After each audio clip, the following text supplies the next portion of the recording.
ನಿನ್ನೆ ದಿವಸ ನಮ್ಮ ಅರ್ಬನ್ ಡೆವಲಪ್ಮೆಂಟಿನ ಒಂದು ಅಶ್ಯೂರೆನ್ಸ್ ಕಮಿಟಿಯ ಮೀಟಿಂಗ್ ಅಲ್ಲಿದ್ದೆ. ಆ ಮೀಟಿಂಗ್ ಅಲ್ಲಿ ದೀಪಾ ಚೋಳನ್ ಅವರಿದ್ರು. ಅವಾಗ ಇದನ್ನ ಪ್ರಸ್ತಾಪ ಮಾಡುವಂತ ಅವಕಾಶನೂ ಕೂಡ ನಂಗೆ ಸಿಕ್ತು. ಸುದೀರ್ಘವಾಗಿ ಚರ್ಚೆಗಳನ್ನು ಕೂಡ ಆಯ್ತು. ಆ ಸಂದರ್ಭದಲ್ಲಿ ನಮ್ಮ ಹಿಂದಿನ DC BBMPಯ ಈಗ ACS ಆದಂತಹ ನಮ್ಮ ತುಷಾರ್ ಗಿರಿನಾಥ್ ಅವರು ಕೂಡ ಇದ್ರು. ಅವಾಗ ಶಿವಮೊಗ್ಗದ ಬಗ್ಗೆ ಅವರಿಗೆ ಹೆಚ್ಚು ಕಾಳಜಿ ಇರೋ ಕಾರಣಕ್ಕೆ ಶಿವಮೊಗ್ಗದ ನಮ್ಮೆಲ್ಲ ಪೌರ ಕಾರ್ಮಿಕರು ಇನ್ನು ಅನಿರ್ದಿಷ್ಟವಾದಿ ಕೂತಿದ್ದಾರೆ, ತಕ್ಷಣ ಇದಕ್ಕೆ ಸರಿಯಾದಂತಹ ಸೂಕ್ತವಾದಂತಹ ಕ್ರಮವನ್ನು ವಹಿಸಬೇಕು ಅಂತ ಹೇಳಿದಾಗ ಖಂಡಿತವಾಗ್ಲೂ ನಾವು ಮಾಡ್ತೀವಿ ಅಂತ ಹೇಳಿದ್ದಾರೆ, ಭರವಸೆಯನ್ನ ಕೊಟ್ಟಿದ್ದಾರೆ. ಸರ್ಕಾರ ಇವತ್ತು ತಕ್ಷಣ ನಿರ್ಧಾರವನ್ನ ತಗೊಳ್ಳುವಂತಹ ಶಕ್ತಿ ಯಾಕೋ ಕಡಿಮೆ ಆಗ್ತಿದೆ ಅಂತ ನಂಗೆ ಎಲ್ಲೋ ಒಂದ್ ಕಡೆ ಅನ್ಸುತ್ತೆ. ಅವರಿಗೆ ಶಕ್ತಿ ಯಾವ ರೀತಿ ಕೊಡಬೇಕು ಅಂತ ಗೊತ್ತಿಲ್ಲ.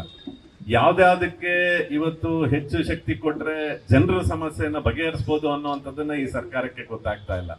ನಮಗೆ ಬಹಳ ವಿಶೇಷವಾಗಿ ಬೇಕಾಗಿರುವಂತದ್ದೇ ನಮ್ಮ ಸಮಾಜಕ್ಕೆ ಆರೋಗ್ಯ ಮತ್ತು ಶಿಕ್ಷಣ. ಇವೆರಡರ ಬಗ್ಗೆನೂ ಅವರಿಗೆ ಗಮನಕ್ಕೆ ಬರ್ತಾ ಇಲ್ಲ. ಆರೋಗ್ಯ ಎಲ್ಲಿಂದ ಬರುತ್ತೆ ಅಂದ್ರೆ ಪೌರ ಕಾರ್ಮಿಕರು ಅವರ ಆರೋಗ್ಯವನ್ನ ಬದಿಗಿಟ್ಟು ನಮ್ಮ ಆರೋಗ್ಯವನ್ನ ಕಾಪಾಡ್ತಾರಲ್ಲ, ಅದ್ರ ಬಗ್ಗೆ ಅವರಿಗೆ ಒಂದಷ್ಟು ಕಣ್ಣನ್ನ ತೆರಿಬೇಕು ಅಂತ ಅವಾಗವಾಗನೂ ಕೂಡ ಹೇಳ್ತಾ ಇದ್ವಿ ಕಳೆದ 2 ವರ್ಷದಿಂದ. ಯಾಕೋ ಏನೋ ಗೊತ್ತಾಗ್ತಾ ಇಲ್ಲ.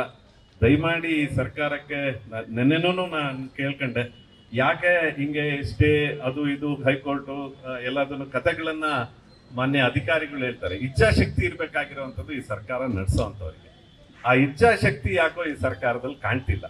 ಹಾಗಾಗಿ ನಿಮ್ಮ ಮೂಲಕ ನಾನು ಕೂಡ ನಿನ್ನೆ ಮಾತಾಡಿದ್ದೀನಿ, ಈಗಲೂ ಬಿಡೋದಿಲ್ಲ. ನಮ್ಮ ಎಲ್ಲ ಪ್ರಯತ್ನ ನಮ್ಮ ಲೋಕಸಭಾ ಸದಸ್ಯರ ನೇತೃತ್ವದಲ್ಲಿ ಅವರ ಒಂದು ನೀವು ನೋಡಿದಿರ ಲೋಕಸಭಾ ಸದಸ್ಯರು ಒಂದನ್ನ ಏನಾದ್ರೂ ಇಟ್ಕೊಂಡ್ರೆ ಅದನ್ನ ಖಂಡಿತವಾಗ್ಲೂ ಪೂರೈಸೋದ್ರೊಳಗೆ ನಮ್ಗೆ ಹಿಂದಿಂದಲೂ ನಮಗೆ ಪೂರ್ಣವಾದಂತಹ ಸಹಕಾರವನ್ನು ಕೊಟ್ಟಿದ್ದಾರೆ.